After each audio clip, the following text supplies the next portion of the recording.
Today we're going to be talking about tires, late model tires in general. This is a basic tutorial of tire grooving 101, more or less.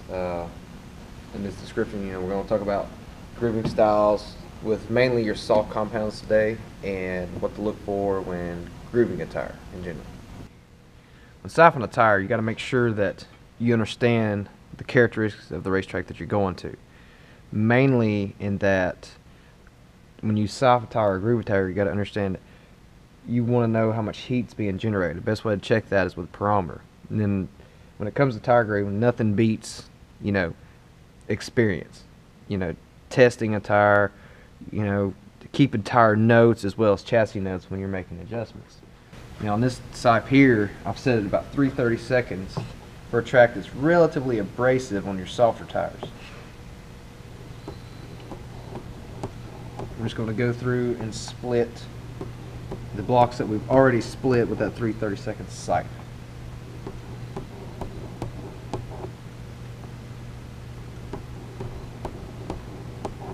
And try to keep everything as straight and as clean as possible.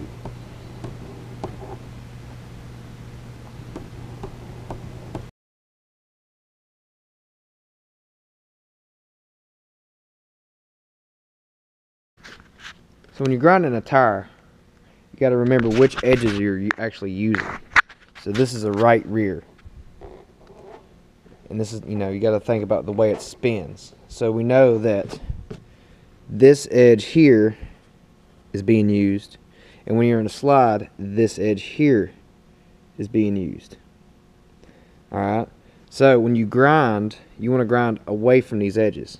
You want to make sure that your grinder is rotating in such a manner that it's not going against these edges, because you always want to keep these as square as possible. Not only are you resurfacing the tire, and it's not as important with your soft tires as your harder tires, but it helps keep a clean edge, a good square edge on your tire. And that's very, very critical when you're trying to figure out, or trying to keep maximum grip in your tire. Alright, so here I've got a 1350 right rear narrow and a 1300 right rear narrow, and you can see that they're grooved very similar in nature.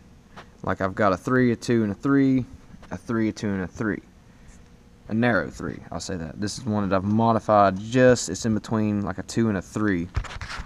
So what I've done here is I've siped across in between my broken blocks here, where I've broken them in the middle, and I've siped in the middle of them here.